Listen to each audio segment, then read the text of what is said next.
திருவனந்தபுரம் மகாராஜா வச்சிருந்தாரு, அந்த திருவனந்தபுரம் ஐனஸ் வச்சிருந்தாரு, ஹைதராபாத் நிஜாம் வச்சிருந்தாரு, அதுக்கப்புறம் ஒரு மந்திரி வச்சிருந்தாரு, அதுக்கப்புறம் ஒரு எம்எல்ஏ வச்சிருந்தாரு, அதுக்கப்புறம் சினிமா கவர்ச்சி நடிகை சொப்பன சுந்தரி வச்சிருந்தா, அதுக்கப்புறம் இந்த காரை நம்ம வச்சிருக்கிறோம். யார பார்த்து இந்த கேள்வி கேட்கிற? ஏன் அடிச்சீங்க? ஏன் அடிச்சனா? அவன் என்ன கேள்வி கேட்டான்? ஏண்டா என்ன பார்த்து ஏன்டா இந்த கேள்வி கேட்டா? சொல்றா.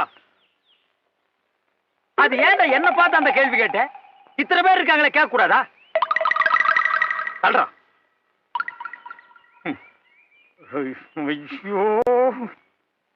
ஐயோ, ஏன்டா என்ன பார்த்து அந்த கேள்வி கேட்ட? ஏனே அவனை அடிச்சுட்டே இருக்கீங்க? அப்படி என்ன கேட்டான்? என்ன கேட்டானா?